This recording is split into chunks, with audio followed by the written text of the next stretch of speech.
The world will never forget June 25, 2009, the day the King of Pop took his final bow.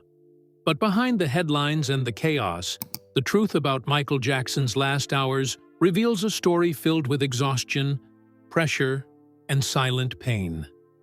This is the untold story of Michael Jackson's final hours, the real events that unfolded in the moments before the world lost one of its greatest entertainers.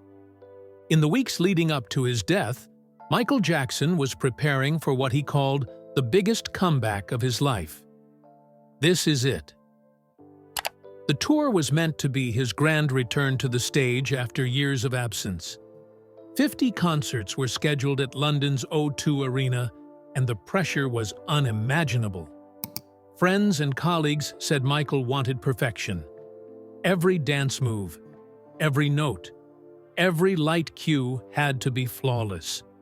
But behind his excitement, there was also fatigue. His close associates would later describe him as fragile, underweight, and deeply anxious. He was reportedly sleeping very little, often staying awake for more than 24 hours. By mid-June 2009, rehearsals for This Is It were intense. Kenny Ortega, the tour's director, noticed Michael seemed both inspired and worried. Michael had voiced concerns about not sleeping for days, saying his body wasn't cooperating. To deal with his insomnia, he relied on medications prescribed by his personal physician, Dr. Conrad Murray. This would ultimately become one of the most tragic factors in his story. On the night of June 24, 2009, Michael arrived at the Staples Center in Los Angeles for what would unknowingly be his final rehearsal. Crew members later described that night as magical. Michael seemed energetic and alive. He rehearsed songs like Thriller, Billie Jean, and Earth Song. Ortega later said Michael was finally getting back into his groove, giving one of his best rehearsals in weeks. Those who were there recalled his smile, his laughter, and how he told everyone, "I love you," before leaving the stage. It was past midnight when he left the arena to head home to his rented mansion in Holmby Hills. When he arrived home, he was exhausted. Dr. Conrad Murray, who was living in the house and serving as his personal physician, greeted him. Michael complained once again that he couldn't sleep. For weeks, Murray had been giving him a powerful anesthetic called propofol, a drug used in hospitals for surgeries, not for sleep. Michael reportedly referred to it as his milk. He believed it was the only thing that could help him rest. Murray later said he tried other sedatives first, Valium, lorazepam, and midazolam, but when nothing worked, Michael begged him for propofol, saying, "Just make me sleep. I have to be ready for rehearsal tomorrow." Around 1:30 a.m., Murray administered small doses of sedatives, hoping to relax him without using propofol. But after several hours, Michael was still wide awake. At approximately 2 a.m., 3 a.m., and again around 5 a.m., more medications were given. Murray would later admit in court that around 10:40 a.m., he finally gave in and administered a small dose of propofol mixed with lidocaine to help Michael sleep. According to Murray, it was only 25 milligrams, a small amount compared to what's used in surgeries. But what he didn't realize was that Michael's body had already built up a dangerous level of drugs from the earlier sedatives. Around 11:30 a.m., Dr. Murray noticed Michael's breathing slow down. Moments later, he found him unresponsive. Murray said he tried to revive him with CPR, but the situation quickly turned desperate. There was no 911 call made until around 12:21 p.m., nearly 20 minutes after Murray realized something was wrong. Paramedics arrived to find Michael not breathing and without a pulse. They continued CPR for over 40 minutes as they transported him to Ronald Reagan UCLA Medical Center. Inside the emergency room, doctors worked frantically to revive him. His family began arriving, including his sister LaToya and brother Jermaine. His mother, Katherine Jackson, was already on her way. At 2:26 p.m., after more than an hour of attempts, the attending physician pronounced Michael Jackson dead. He was only 50 years old. The news spread around the globe instantly. Fans flooded the streets, and millions tuned in to their televisions in disbelief. Michael Jackson, the man who redefined pop music, dance, and culture, was gone. But questions began immediately. How could a man under 24-hour medical supervision suddenly die?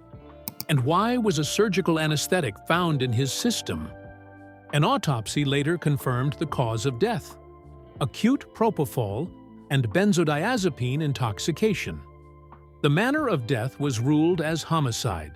It was revealed that Dr. Conrad Murray had been administering propofol regularly for weeks, despite knowing the risks. The drug should only ever be used in hospitals, with proper equipment and monitoring. In Michael's bedroom, police found multiple bottles of propofol, oxygen tanks, and medical supplies scattered across the room, none of which met clinical standards. In the following months, investigations intensified. Dr. Murray insisted that he only gave a small amount and that Michael self-administered the fatal dose while he briefly left the room. However, forensic evidence and phone records painted a different picture. Murray had been on his phone for long periods during the critical window when Michael stopped breathing. Prosecutors accused him of negligence, not only for giving the drug, but also for delaying the 911 call and failing to have essential life-saving equipment like a pulse oximeter or defibrillator on hand. In 2011, Conrad Murray was found guilty of involuntary manslaughter and sentenced to 4 years in prison. He served 2 years before being released. The trial was emotional, with the Jackson family seeking justice and closure. Yet for many fans, no sentence could ever make up for the loss. In the years since his death, more details about Michael's final months have emerged. Insiders have claimed that he felt trapped by the demands of "This Is It."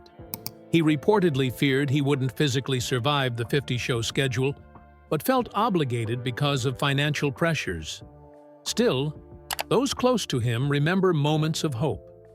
He wanted to prove that he was still the greatest performer alive, that he could reclaim his throne and reconnect with his fans.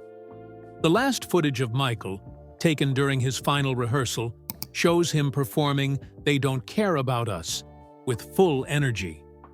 Watching that video now feels haunting. He moves with precision, his voice powerful, his passion undeniable. It's hard to believe that less than 24 hours later, he would be gone. After his passing, the "This Is It" film was released using the rehearsal footage. It gave the world a glimpse of the comeback that never was, and served as both a tribute and a heartbreak. Fans saw not a man on the verge of collapse, but a legend still driven by creativity and love for his art. Michael Jackson's legacy remains one of the most influential in music history. But the circumstances of his death have continued to raise questions about fame, exploitation, and the pressure of perfection. His dependence on prescription drugs, the people who surrounded him, and the isolation of superstardom all contributed to his tragic downfall. It's a reminder of how fragile even the most iconic lives can be. In his final hours, Michael wasn't surrounded by fans or cameras, just the silence of a room, the hum of medical machines, and a desperate search for sleep. He wanted rest. He wanted peace. But in chasing the perfection that defined his life, he may have pushed beyond the limits of his body. The world will always remember Michael Jackson as the king of pop, the man who moonwalked into history, who turned music into magic. But behind the glitz, there was a human being, exhausted, yearning for love, and burdened by his own greatness. His final hours tell a story not just of tragedy, but of a man who gave everything he had until there was nothing left to give. As the world still plays his songs and imitates his dance moves, we can only wonder what might have been if he had found peace before it was too late. Michael Jackson's voice may have fallen silent that afternoon in Los Angeles, but his spirit, the rhythm, the art, and the heart continues to echo across generations. And that is the untold story of Michael Jackson's final hours. A story of brilliance, pain, and the haunting cost of being a legend.